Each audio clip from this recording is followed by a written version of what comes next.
When it comes to fishing, there's no denying that these little things called swivels have their place and advantages, especially for beginner anglers. They offer an easy way to prevent line twists, simplify lure changes, and provide a quick setup for those eager to hit the water. However, as we dive deeper into the world of fishing, it becomes apparent that swivels have their fair share of drawbacks as well. Hi, I'm Ryan Moody, helping you to fish smarter, not harder. And in this video, we'll explore 7 reasons to reconsider the use of swivels. And while it is somehow understandable while anglers are drawn to them, we'll reveal a different approach that promises far more advantages and success in catching fish in the long run. So stay tuned until the end to find out.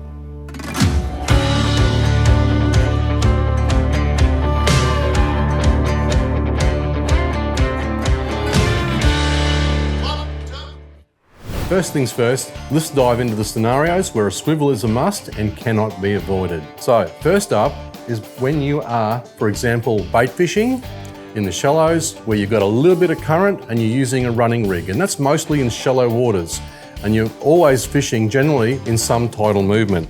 Using an outfit like this, and that's the simple rig there. We've got a hook down here, a little bit of leader, our swivel, and then our sinker up the main line. So that's when you would put a strip bait or some kind of other dead bait, or even a live bait sometimes. But if they're not aerodynamic, they're going to spin in the current, and that's why you need a swivel in this situation. Most of the time it's not excessive spinning, so all you need basically is a barrel swivel for this kind of scenario. The second situation where a swivel is a must is when you want to attach wire to the end of a monofilament leader, like you would with game fishing. The first way to go about this, even though these lures don't spin, they still dive like that.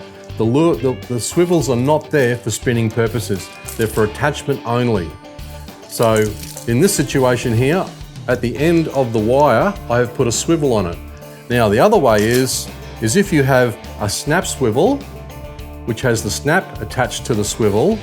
This is mostly if you want to keep interchanging lures like this guy here. So what you would do then is, instead of having a swivel in front of the lure, you would just use a wire loop.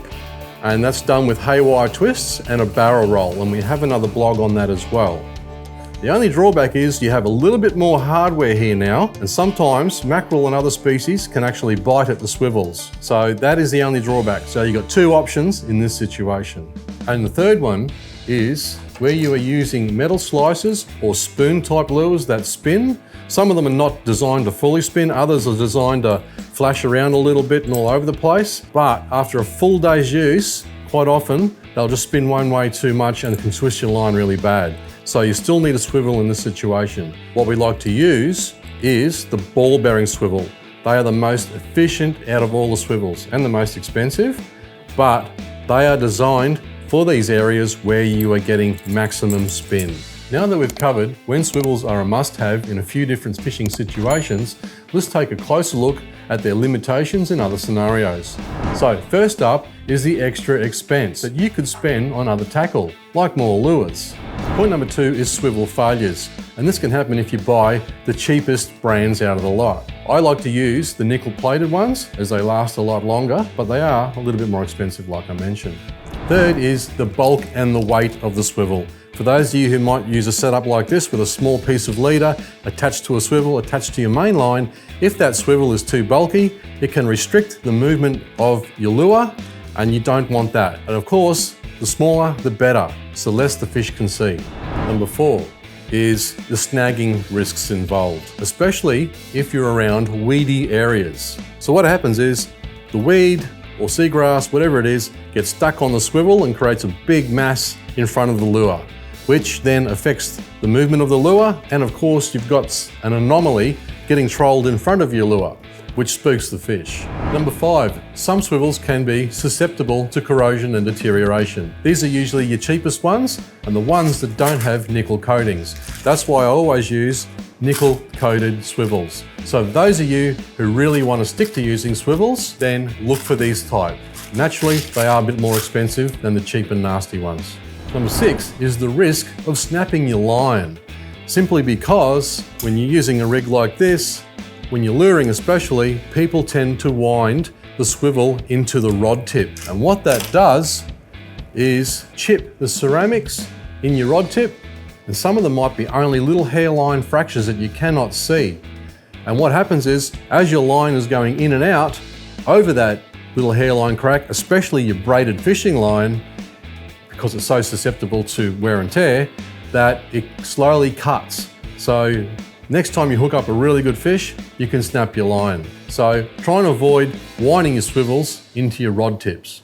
Number 7 is casting accuracy, because I have seen people who want to use a longer leader put a small swivel on the end of it, maybe another couple of feet longer than this, and what they do then is they wind the swivel, a small swivel, that will fit through the tip and all the other guides. So when you cast, as it comes out across those guides, it's going to catch here and there, and the lure can pull up short, it can be inaccurate, it can end up in the trees or over to one side. Not only are you going to scratch the ceramics in your rod tip, you are going to scratch the ceramics through every single guide, which means they all need to be replaced, and that alone is an expensive mess. So I'm not going to demonstrate this to you because I don't want to damage any of my rods. And this is where the wind-on leader technique comes in, and you really need to learn how to do it. And what I mean by a wind-on leader system is when you can run a longer leader and it winds onto your guides by using various knots. I also have another blog on those particular knots, and the link is in the description. So it's clear that the wind-on leader system offers numerous advantages over using swivels. With this technique, you will have no problems with corrosion, less risk of getting snagged, an unlimited variety of knots on your fishing setup, no added bulk and weight at no extra cost. It's worth going through the learning process of this system, as feedback from hundreds of my charter clients have proven its effectiveness in enhancing their fishing. Now, I'm eager to hear from you. Drop your experiences and opinions, whether you prefer using swivels or the wind-on leader system, in the comments below. And don't forget, for a better and more efficient approach to fishing, check out our in-depth video on the wind-on leader system. And even for more fishing tips, tricks and exclusive workshops, head on over to our free training page at ryanmoodyfishing.com. Get into the great outdoors, keep fishing smarter, and we'll see you next time.